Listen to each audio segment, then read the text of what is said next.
Welcome to part 6 of the Roman Empire. Now we're going to take a look at Julius Caesar. The ambitions of Julius Caesar were pretty apparent early on in his life. For example, once as a young man, he was given a eulogy for a dead aunt of his when he took advantage of that forum before him to tell the gatherers that he was descended from a god. Julius Caesar had an Alexander complex, right? Matter of fact, once while he was in Spain, he's said to have broken down in tears because he suddenly realized that at the age that he was now, Alexander had already conquered a great empire, right? The political career of Caesar started off pretty early and pretty conventionally, right? Gaius Julius Caesar was a protege of Pompey. As a matter of fact, with Pompey's tutelage, the older man managed to get Julius Caesar elected to the consulship in 59 BCE. So Julius Caesar, as consul in 59 BCE, ruled with co-consul Bibulus, right? Now, it's said, though, that Bibulus was not really involved in the government. Caesar so completely dominated affairs and ignored the wishes of his co-consulship that Bibulus literally just gave up. He retired, he went back to his estate, and he spent his entire term during that year of the consulship just there. Matter of fact, a joke of that time was that normally legislation would be signed by both consuls, so that means that bills would be signed Bibulus and Caesar. But they said the bills here are not signed in the consulship of Bibulus and Caesar, but instead in the consulship of Julius and Caesar. Okay. Now, needless to say, by him doing this, he's breaking a lot of protocols and he's making a lot of enemies. And Caesar starts to develop a problem here. He knows that when he steps down from the consulship, he's most likely to be prosecuted by the Roman Senate for some of these violations. However, if he can maintain some other official position in the Roman government, he's immune from prosecution. That's one of the Roman laws. If you're a member of the Roman government, you cannot be prosecuted. Okay, so he arranges for getting himself appointed to the governorship of Cisalpine Gaul, right? A relatively small, peaceful province south of Gaul proper with a very small army, right? Now, to the north of Caesar is Gaul itself, a vast unconquered region roughly equivalent to modern France, Belgium, and the Netherlands. Okay, so Caesar arrives to rule the Roman province of Cisalpine Gaul, and he immediately begins raising a large private army. Once that army was ready, he launched an invasion of Gaul itself and spent the next 9 years in continuous battle against the Gauls, right? During this time, he amasses a huge army, personal army that's loyal to Julius Caesar, not necessarily the Roman Republic, right? Tough veterans. Over that approximate decade time period of Caesar's campaigns in Gaul, it's estimated he enslaved millions of Gauls, right? Enslaved and killed, rather.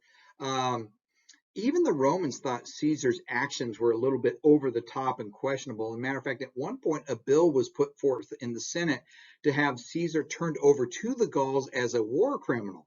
Now, fortunately for him, that bill was vetoed by one of the tribunes. That, of course, was under Julius Caesar's pay. Caesar was always careful to make sure he kept 1 or 2 tribunes in his back pocket so that they could propose legislation that he wanted or veto anything that came up against him, right? But finally, after about a decade of fighting in Gaul, the Senate had become fed up with Caesar's imperialism, and they ended his governorship and ordered him to disband his armies and return to Rome as a private citizen. Now, Caesar has to make a choice.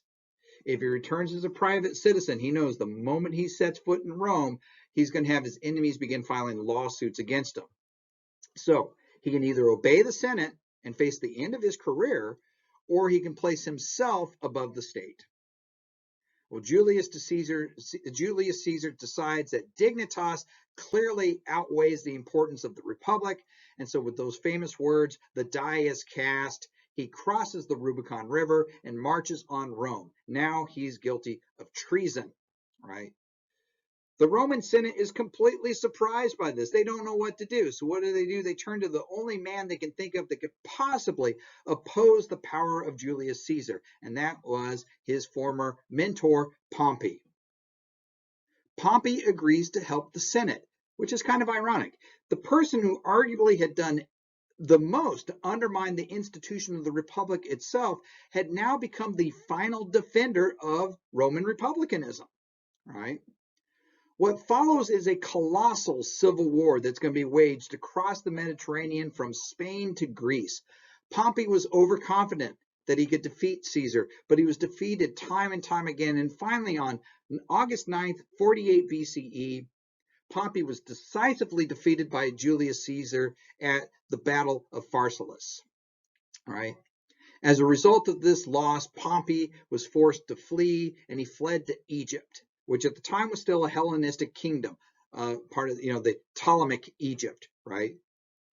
Now, when Pompey arrived in Ptolemy, Egypt, the Egyptians were afraid of Caesar's wrath. So the moment that Ptolemy set foot in Egypt, they literally murdered him on the beaches, right? So when Caesar arrived in Egypt in pursuit of Pompey, the Egyptians graciously presented Julius Caesar with Pompey's head. And it was at this time, too, that Julius Caesar met the last of the Ptolemaic rulers of Egypt, a very young queen by the name of Cleopatra, and they, of course, embarked on that very famous love affair.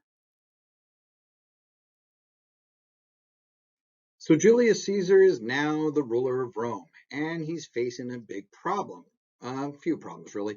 First of all, how is he going to reward his veterans who had helped him gain power? And second, how is he going to rule Rome as something other than a king? Remember, we had this history of not wanting kings, right? Well, Caesar settled 80,000 of his veterans in different colonies and granted them either full or half citizenship. That's how he dealt with his veterans.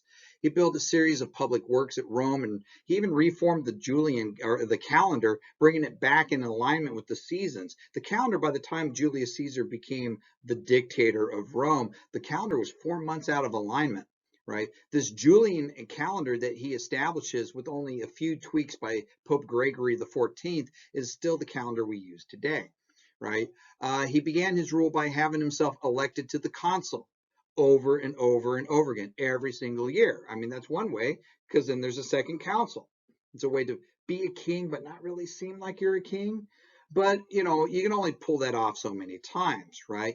After a while, it began to provoke resentment amongst the Roman aristocrats that felt that maybe he was abusing that power. So what did he do next? Well, he then turned the Roman tradition of a temporary post of dictatorship to be used in times of emergency dictatorial powers. And he created he placed himself as a dictator based on that. Now, traditionally, this term only lasts for 6 months if there's a moment of extreme threat. After the 6 months was over, Julius Caesar had himself appointed dictator for life in 44 BCE. This was an insult to the Republic, and for most Romans, this was tantamount of declaring yourself king. Now, like I said, they really, really resented this idea of kings, dating all the way back to the fall of the last of the Etruscan kings 500 years prior, right?